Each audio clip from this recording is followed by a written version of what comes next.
You're listening to Season 4, Episode 6 of the Indie Artist Tribe podcast with me, your host, Angela Matamocha. Welcome. Thank you so much for joining me today. I am so excited and grateful for today's guest. He is a multi-hyphenate artist. He is an actor, a writer, a director, and he is the founder and executive director of BraveMaker Film Festival. Good people, I bring to you Tony Gapastione. Tony, Hey, welcome. how you doing over there, Angela? Huh? Good job on the pronunciation. Gapastione. So who is from Italy in your family? Mhm. My paternal side, my great grandparents came over from Naples. And so, the Ellis Island thing, it's kind of a cool thing. They came to Chicago and settled there. And my whole dad's side is all Italian, married a very non-Italian woman. And so I'm really only 50% Italian, but those genes are kind of strong. So it sort of overtakes you. So I very much feel like Italian in my core and my identity. Oh, I love that. And then Chicago, is that where Yep. you grew up? Yeah, I was born and raised in there. I was actually born in Evanston, which is on the north side, but then I lived in and around all the suburbs. I ended up doing college in Chicago, and that's where I really did all my acting stuff. I had an agent there for some time and did all the things that you could in the Illinois area, which is really known for improv and theater and Second City. And I did a lot of community theater and a lot of print and kind of commercial work before I came out to California. And that's kind of where my journey started. Wow. And how long have you been in California now? This is my 27th year here. Mm. And interesting, because you are up north. When you came out, I'm assuming you came out as an actor, right? Well, my story is very interesting because I was an actor for quite some time as a young person. And, there's a thing that hits you where is this something I can really pursue as a career and really get paid by it? I also was kind of growing up in this community of faith. So in not so many words, I always say I felt like people deterred me and steered me away from the career as an actor and definitely going to Hollywood because Hollywood was going to definitely be the opposite of faith. It was narcissism, it was drugs, it was all these sex. So don't do that, right? So I actually went to Bible school and got my master's in theology and became an ordained pastor, which people it's definitely strange, but for me it was a road that actually led me into creativity and storytelling. You know, the ironic thing is the community was very afraid of the Hollywood scene and acting and filmmaking, but it was so interesting that through my community of faith, I felt called into it and to really explore it and not be afraid of it and partner with it and actually elevate it and say, y'all judge this community. You all said this community was bad when they're full of great people who are trying to do their best as well and trying to make the world better through stories and art. So that's kind of the weird way I got around. But I was 20 years in a vocational full-time pastorate as a minister.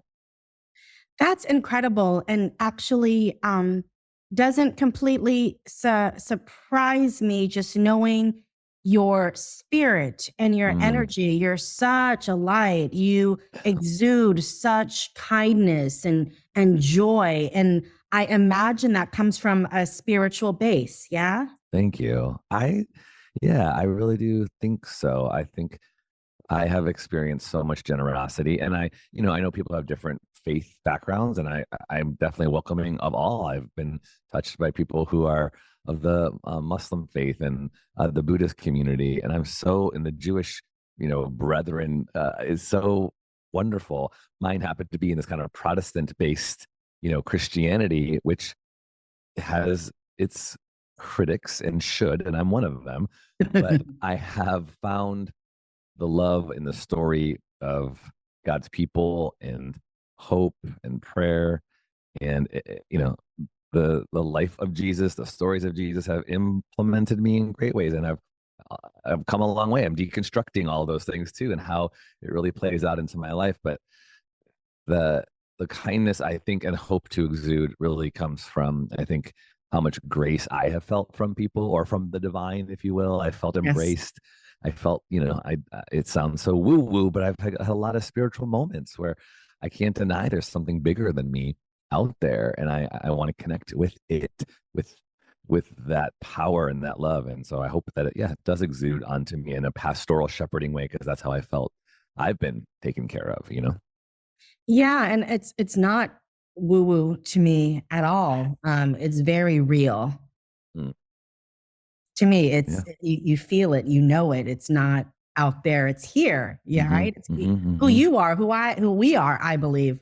Hmm. Um, while you were in service, were you writing at that time at all? Were you doing any Hmm. acting at that time at all, or were you just completely involved in the church?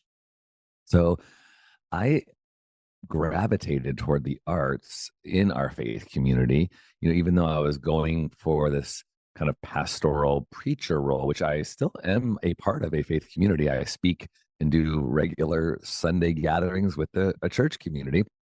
But for the time I was involved with one church for 20 years, I was always tasked with put on the Christmas plays and do the Easter pageants and do anything creative. And then, of course, writing sketches, for a Sunday morning, or doing the youth group, whatever. I did a lot of that.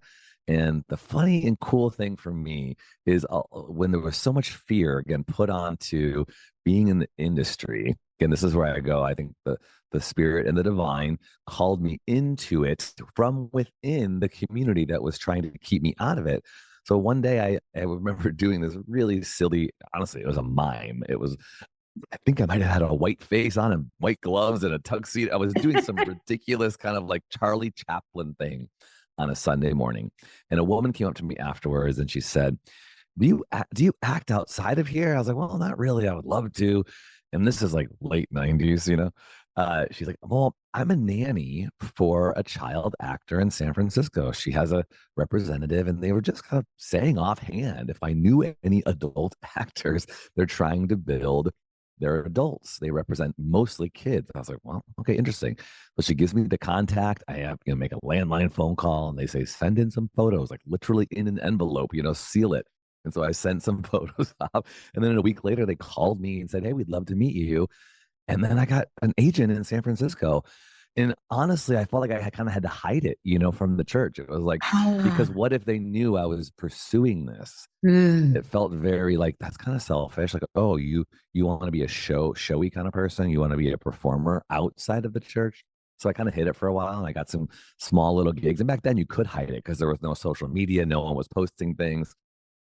But I mean, at one time I did a wine ad, and Ooh. someone from the church saw it, and it became it kind of outed me in a way where I had to kind of talk about it. It's so silly, but there was some of those negative stereotypes around it back then, and now it's become part of my story. Now I get to say, actually, no, I think God and the divine, the creator, calls people into this industry. We need light, as you said. We need people to be kind on set and in casting sessions and while they're directing actors. So that's kind of what I really feel excited about, that's now what I'm trying to do through BraveMaker. Yes, and I love that so much, and I love how that is a part of your story. And speaking of that, I wanted to ask you about the slogan for BraveMaker, Mhm, or at least mhm. one of them, the shirt that you are wearing. You are the story. What Yeah. specifically do you mean by that, and how did you come up with that? Okay, so Angela, you and I met because of Sundance. We were roomies at the festival this year, 2024. I've been going since 2013. And when I was just quote unquote acting back then, I remember going to a film screening at the time and having a talk back session where someone was talking about stories and storytelling. And I remember kind of my eyes opening. It was a very spiritual experience because I was like, oh my gosh, I just watched this amazing film, and I feel compelled now. I have permission to go make films. And somebody said something about find the story in you. The story is in you. Find it in you. And I remember thinking, oh, I really like that. I like that the story, the quote unquote, the story is in me. And I just kind of hung on to that phrase for years. But then as I was starting BraveMaker and I was feeling like I was going on my own little hero's journey, I was having to face all my fears and combat all the obstacles. And, I left my comfortable, it was comfortable. I left a comfortable job where I got insurance. I even had housing with my job for my family, my three kids and my wife. I left that to Wow. go and start BraveMaker. And as I was doing that, I was thinking about what is our tagline? I was gravitating toward the idea of brave maker, filmmaker, right? And then I was thinking, oh my gosh, the story that I was always told that was in me, and I believe that's a great good phrase too, is actually like, no, I'm the story. I am living a story. And so are you. And we together are the story. So it became the moniker of who we are and the motto, so much that I was like, I gotta copyright that. So I got a lawyer on it and that kind of thing. So we can actually like, you are the story. That's us. I love that so much. And it reminds me of when I was little, and this is kind of off a little tangent here, but I always envisioned the divine or Mm, God or whoever mhm. had this sort of huge book that was like a yellow pages, but it was empty. And as my life, everyone's life was going on, they were writing the story. Yeah. I've always had that vision. I don't know why. I don't know what it Yeah. means, but you saying that we are the story just so resonates. It's so beautiful. I dig that. If I could connect it even in a specific way, I was just studying the Psalms, which is, a book that both the Jewish faith and the Christian faith share together. And one of them is Psalm 139, written by King David. And David is singing, and he's this lyricist, this poet, and he's talking about his view of God seeing him in his mother's womb. He says something like, you've ordained all the days of my life. And Mm. Psalm 139 has always been a psalm I have gravitated to as well, because we're all trying to find our purpose. And that this kind of poem from this king, it resonates with me like, oh yeah, I think what you're saying is exactly that. Like there is a sense of purpose and a call. And again, a story being written, and you are it. You're somebody's, creation, right? You are a creation of the most high, of the divine. So yeah, it does. That feels great. It feels like that gets me in the feels. Yeah, yeah. And it's also a collaboration, I think, that visual for me. Like this story is we're living this story, but we're collaborating with the divine as Yeah. we're creating the story together of our lives, Yes, right? that, and I appreciate you saying that, because I think there has and is some thinking out around there, like because people will talk about the will, right? We even know there's a phrase uttered by Jesus who says, like, not my will, but your will be done. I will be done. And Yes. right, and we kind of sometimes will use that in a way to say, well, you're out of control. God is in control. God, the divine is in control. But that doesn't always make sense when catastrophe happens and that kind of thing. So it Right. messes with your theology. But if you're a co-creator and a co-collaborator, oh, that's different, because I have power. So I can't shake my fist and go, why are there so many bad things happening? Why are there so many hungry people in the world? And I could listen back to the divine saying, yeah, why is there so many hungry people in the world? What are you going to do about that?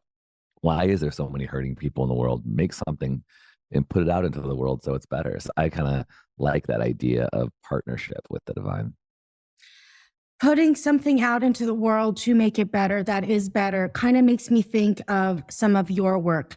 I haven't watched all of your work, but what I do know about your work, there is always light to it. There is always wonderful humor to it. And I Mm. wonder, is this your way or another way that you put good out into the world? Hope so, Angela. I really do. When I left my church role for the permanent, vocational pastorate that I had, people always would say, oh, can't believe you're leaving ministry. I can't believe you're not going to be a pastor anymore. And I was like, oh, I don't see it like that at all. I'm still going to be pastoral. I'm still going to be ministering by bringing hope and grace into the world through storytelling. And I hope my films do that. My feature film, Last Chance Charlene, it was really like my processing my own grief of my grandmother's death uh, to suicide, which was so tragic, in how I didn't always feel like I got the support I needed, even in a faith community. So, like, let me put this story out into the world to help other people, to make people laugh too, and to give people hope and permission to grieve however they want to grieve. And I do think life is ridiculous, even in the most hard and most tragic moments, we have to find humor and laugh at ourselves. So yeah, I try to put all those things into my stories because that's how I walk through life. Sometimes I'm crying and laughing, or sometimes I'm like, to be honest, I'm running to the bathroom going, this is the worst time. Why is my stomach doing this? And you can only just like go, this is life. This is what it means to be human. And stories help us make sense of the world. The facts of life, right? That theme song. You take the good, you take the bad, you take Right? them both, and there you have the facts of life. Right. It's Just- it's the truth. And I know for myself, I try to remind myself that whenever there's these, sort of tense times like this is life. This is what it yeah, is. I think out there's this idea of a happy life, and a happy life means you're always happy. Things are always great. But I think, I don't know, a full life is all of it. Is we all of need it. it. You Yeah, can't,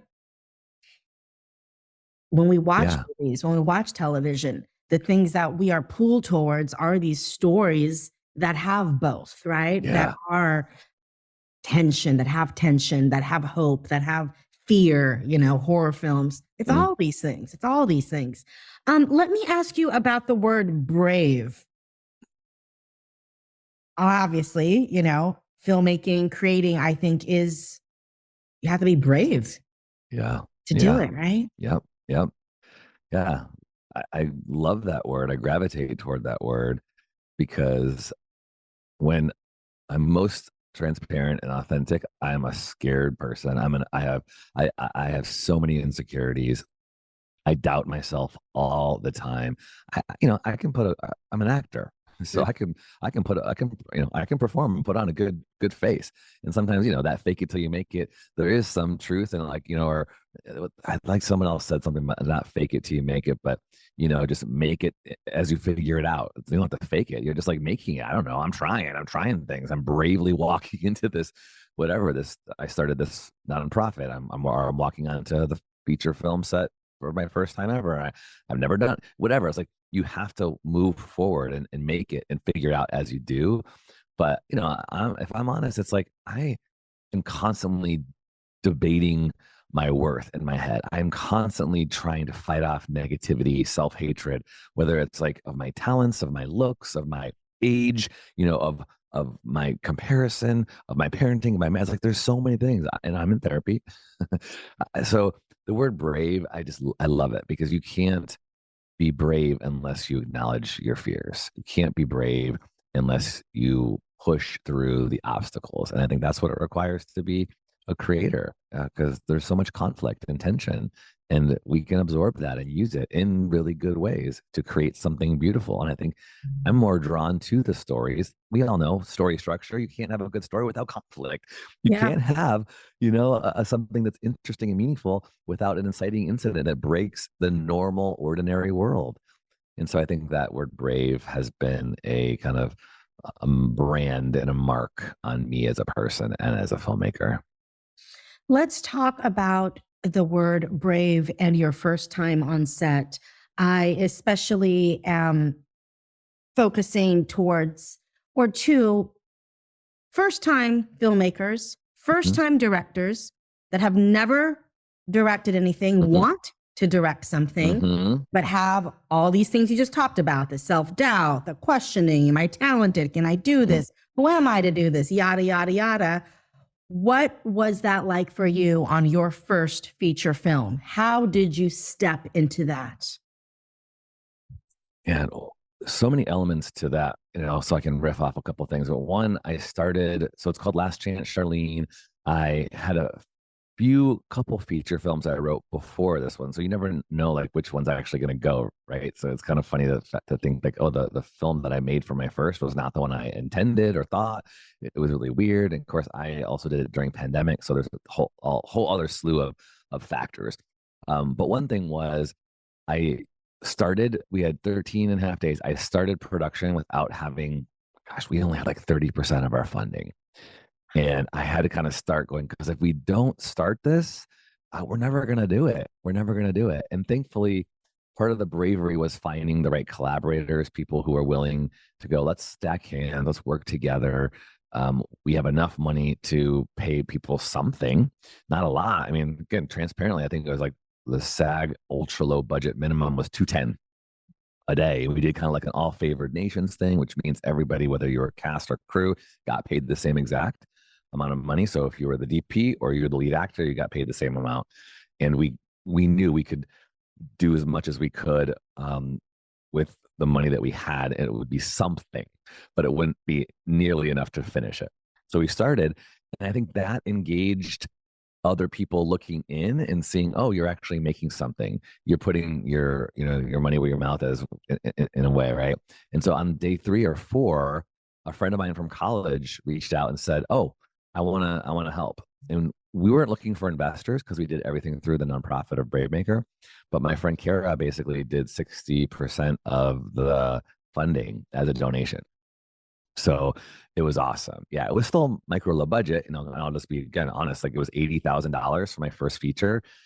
It was a huge learning experience. I also had to push through. Like, I never did it. I didn't have a producer who had ever did it either. So nobody was kind of teaching me and helping me. It was kind of like I was like directing, producing. I was writing. I did some acting in it too, and I was kind of bringing up our producers, going, "Hey, I want you to help me make this so you could learn too." So everybody was sort of like, everybody on our set had never made a feature film before. We all just figured it out. And that's how you do it. Yeah. That's how you Yeah. do it. You figure it out. Figured out. And I think, and I'm sure you might see this the same thing as well. Every project, whether it's your first project or your 10th project, there's always an element that you're still trying to figure out. I don't think any of us ever have it all figured out. Like, oh yeah, I know what to do with this project. Everyone is so different and has its own specific set of needs and concerns and issues, right? Mm-hmm. Yeah, there's so many. I mean, we know when we make stuff, things are going to happen, like the law of gravity, right? The Murphy's law. Things are going to go wrong. So many things went wrong on Last Chance, Charlene. But I'll tell you what, like, I'm better because of it. I learned things that, I will never repeat again. And there's things I learned like this really worked, and I will make sure I do that part again. Like, just showing up to share a few things. Like, we all know this industry can suck you dry with your time and your energy, and can really take advantage of you. And we have to work hard, quote unquote. And there's no, ordinary hours. It's not a 9 to 5. So we kind of accept that. But at the same time, we're seeing it have a detrimental impact on our mental health. And so we were like really trying hard to have days where it felt like, hey, you're here. We want you to feel valuable. We're also trying to honor SAG rules and that kind of thing. And we had some kids on set, so you're trying to really make sure your scheduling and your time and your things that you're asking of people aren't going to push them beyond their boundaries or their physical or mental health.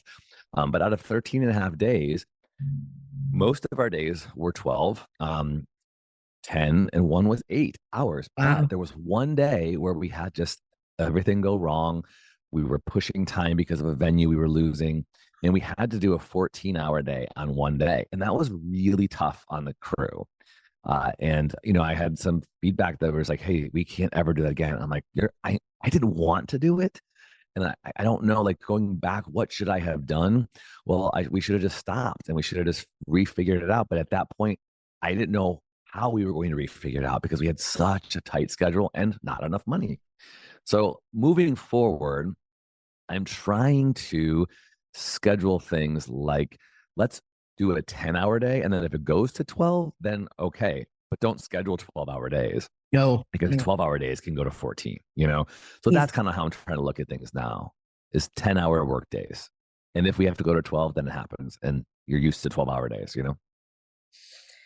What are you most excited about right now? Angela, I have no idea what the future looks like. I am hanging on for dear life and I'm excited to see how it's going to unfold. Like, I have a ton of dreams. I'm trying to get my second feature up on its feet this year. But again, just like my last one, it doesn't look like it's going to happen because I don't have the money, but then you got to make it happen. You got It'll to make it. happen. You got to put it on the calendar. So I'm just excited to see how in the world 2024 is going to unfold, really. Like, I feel like I'm on the precipice, on the threshold of something big, but I also don't have to work my butt off and keep optimistically moving forward by faith, by prayer, clinging on to everybody who's willing to be on the journey with me. So, yeah, I'm excited to see what we'll be talking about on December 31st, celebrating that we accomplished this year.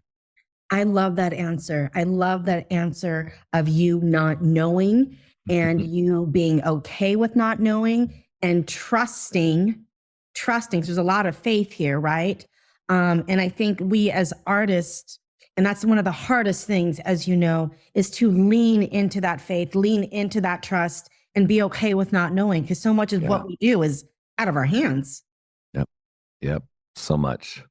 Yeah. I keep thinking about this phrase, like, and I almost wanted to write a short film about a bunch of people called tryhards, like the tryhards. And I don't want to be a tryhard because I think there's so much desperation and like that feeling of like the negative hungry. Like, I'm hungry, but I don't want to be desperate. I don't want to say yes to everything. I want to use discernment and be wise about what I say yes to and who I partner with. And that's challenging as a creative and as an artist. Again, I don't have a regular job with insurance, so I have to take things sometimes to make ends meet. And I want to be at a place where, you know what, I have enough faith and trust that I can say no to things. And I said no to one thing this year so far because I was like, it's not enough money. I can't do what you're asking me to do in the time you want me to do it. Like that good, fast, cheap thing. It was like a video project and the turnaround wasn't going to be good, but I needed the money and I could do it, but it would just kill me. I was like, no, I'm going to say no. And I'm so glad that I did because I can sense in myself a relief and a confidence and like that story on the story. I'm worth it. That story is worth it. So I'm trying to nurture and self-care and all that kind of stuff. So. Gosh, it's just so, yeah. This journey, right? They say, do we choose it? Did it choose us? Right? Yeah. Sometimes I wonder. And I love what you said about like not holding on too tight and just not having that desperation, that need. Something I want to share with our listeners that I learned from you and am so grateful for when we were at Sundance. I think it was maybe our first, or I believe it was our first night in the condo. Mm-hmm. And we all sort of went around and shared what our intention was, right, for this experience at Sundance. And, some of us were like, I want to meet a producer. Others like, I just want to have fun. And one thing that you said is try not to be so specific on exactly who you're going to meet, because you don't want to walk away from this feeling like, oh, I didn't hit that goal. But instead, think about people that you can meet, that you will connect with, that could be potential collaborators. And I'll tell you, Tony, the second you said that and I let that go, the whole experience, I wasn't even thinking about that at all.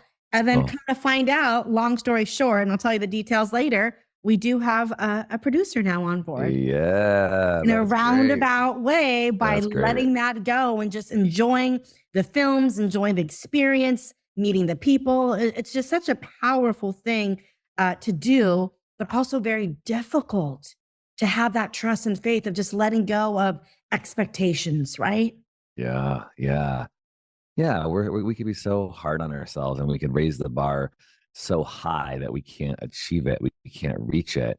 And yes, we all want that money. We all want that producer. We all want to be seen. I want the reps. I want, but I've had to recognize I'm going to show up and just go, what does God have for me? What does the divine have for me? What's the universe trying to speak to me? Just be listening and put myself out there. And yeah, same with me. I was walking on Main Street and I just kind of looked over to the side at one point and asked this guy, hey, what's up? Who are you? We just started chatting. Turns out he's the president of a huge production company with a very well-known director at the center and the helm of it. And it's like, yeah, that just happened. I wasn't having to try hard.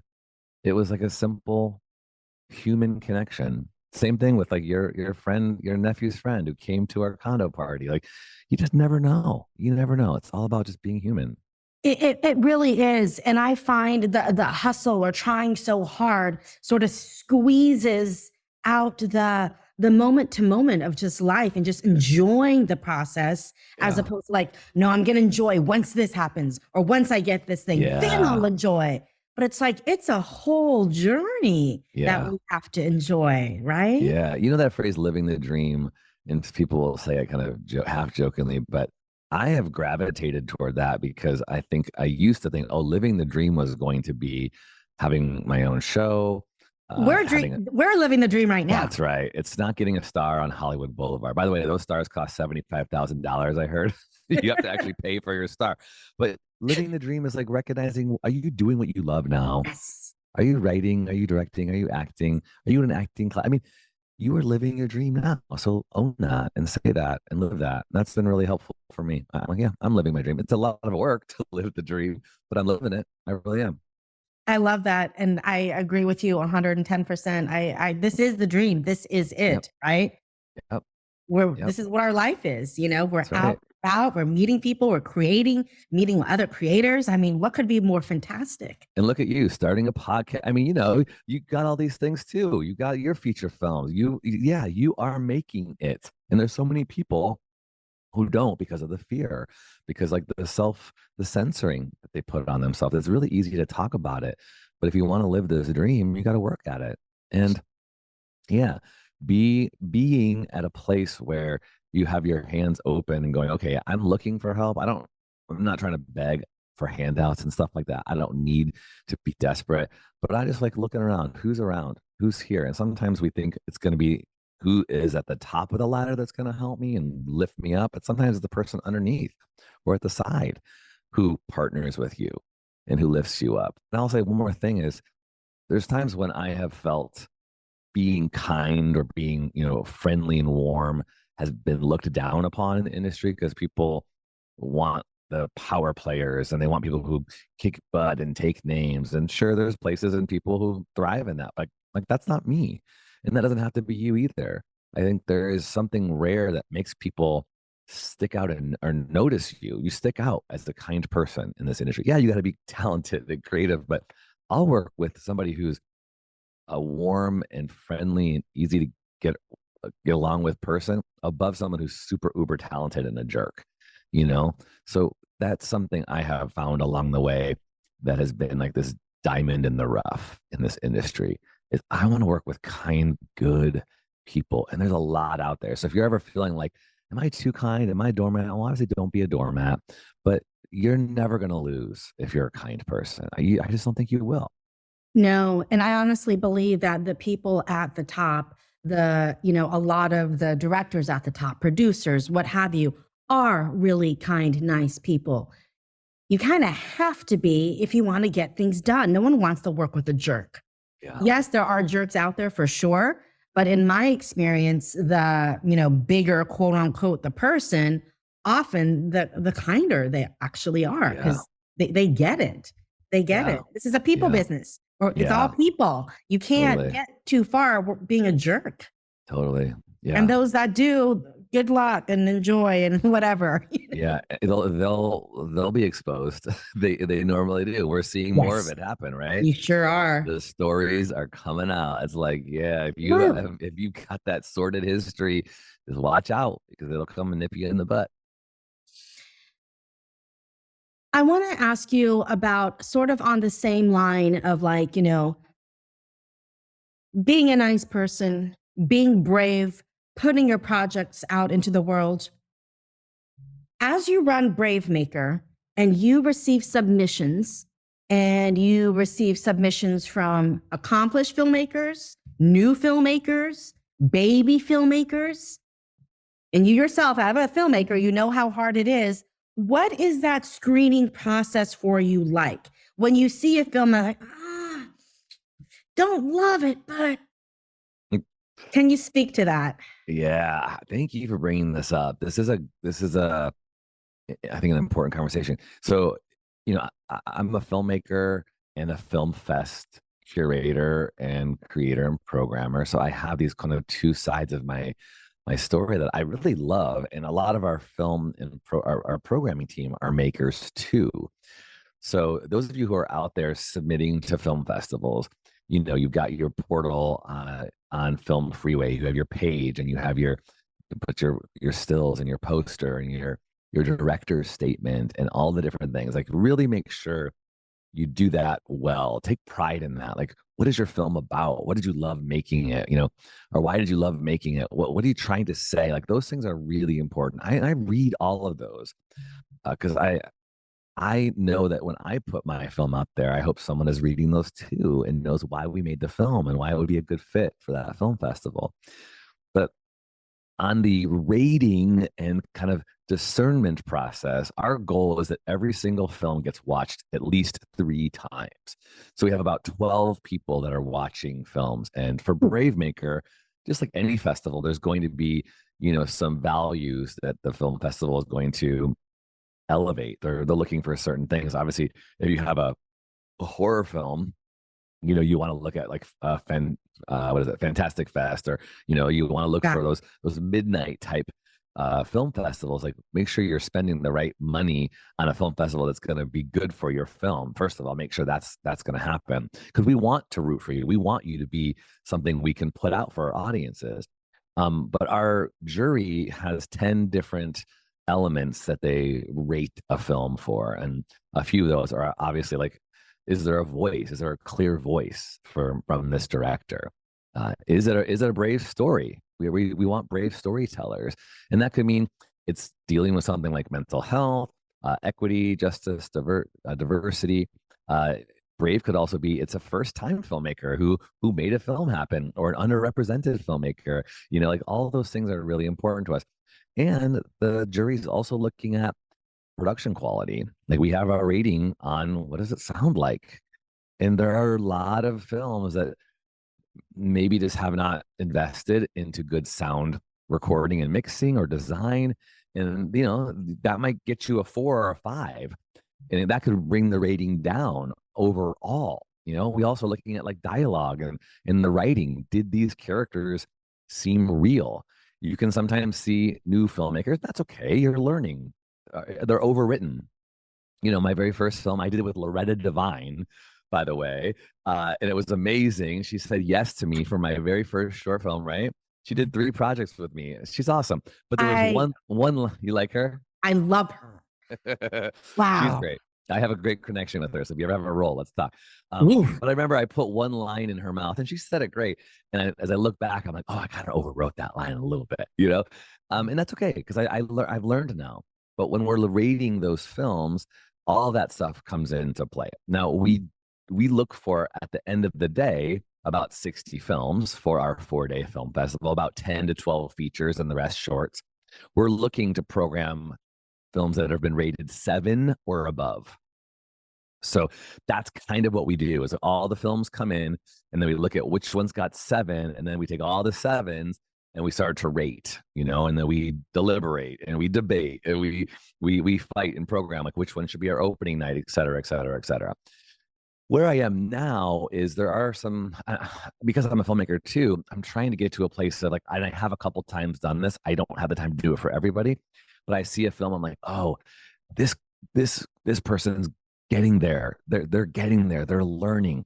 Their next one, or the 3rd or the 4th one, might be a great fit because they're going to have done their reps and figured it out. So I might send them an email, and I've done this a few times, like, hey, I saw your film. I want you to know, I see what you're trying to do. I see you have a voice. I really want to encourage you to keep going. It's not right this time. And if you want to know why, I'm happy to share some of those specifics. And sometimes they'll say, yeah, what was it? I'm like, here's what happened. There was some production elements that felt like we're not up to our standards. And I can't, with good faith, put this on a screen, a digital cinema grade screen, and feel like it's the quality we're going after. This might be like a new filmmaker showcase at a school or a community center, but not in a theater. And that's hard to say, but I go, next time, make sure you hire a good sound designer or a good sound recorder. Or the writing could have been it could have been edited. Get some passes, get some feedback on your scripts. And I've done that a handful of times, and I've been so happy. I'm actually working with a filmmaker this year who 3 years ago, that was one of the emails I sent. And I get to work with her now, and it's really beautiful. But we can't do that for everybody, but that's some of our heart is like we want people to feel nurtured and encouraged. And I say, if you've been rejected, I've been rejected from Sundance 6 or 7 times, and I still go. If you've been rejected by a film festival or a BraveMaker, just come, keep coming, keep submitting, get to know us, ask for our feedback. It is a relational business too. There are times when we take maybe a 6.9 because we see and love the filmmaker and they're part of the community, and we want to give them that boost. So yeah, that's a long response, but there you go. No, that's amazing. And that is so generous of you. I can't even imagine, especially for first-time filmmakers, getting all those rejection letters. I've definitely been, I mean, we've all been there to actually receive an email from a program director saying, we loved your movie, but here's why it didn't get in. I mean, obviously, we don't have time to do this for everybody, but what a gift. What a gift. Thank you. It feels great. I mean, that's one thing I think for BraveMaker that I feel great about is when we do have a relationship with a filmmaker. It's like, we're your cheerleader. We're going to champion the heck out of you. We're going to, a few of our alums, if you follow at BraveMaker Film Fest on Instagram, we're always reposting our alumni, who are screening other places, like this great filmmaking team of a short film called Trying, which was one of my faves this past year. It was just screening in Wisconsin because Emily, the director, was from Wisconsin. And we just reposted, and we were like, we're so proud of these people and these storytellers. Keep your eyes on them.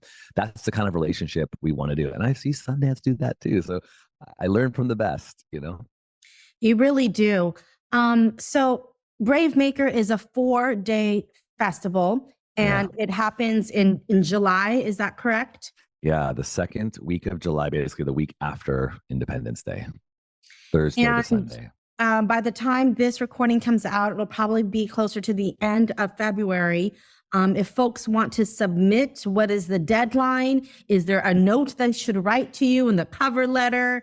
Give us some tips. Give us the goods. Yeah, if you submit and you heard this conversation with Angela and me, just send us a little note saying heard it on the Indie Tribe podcast. Creative was what it's called. You renamed it. Did I get it right? Yeah, Indie Artist Tribe. Yeah, Indie Artist Tribe. Yeah, let us know. I think that is really important too. By the way, always do a little something in your cover letter on Film Freeway because it's right there. Use the space. We read it. Okay, we read it. The deadline for our regular deadline would be February 28th, but there's our late deadline April 1st, and then taking an extended deadline April 30th or something like that.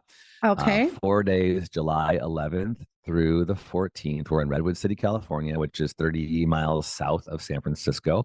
So you fly up to the Bay or wherever you are, fly into San Francisco and hang out with us from a Thursday to a Sunday. And we really pack a lot of things in. It's small, but we have about 3,000 people who come and attend over the course of 4 days. And there are parties and there are panels and there are workshops.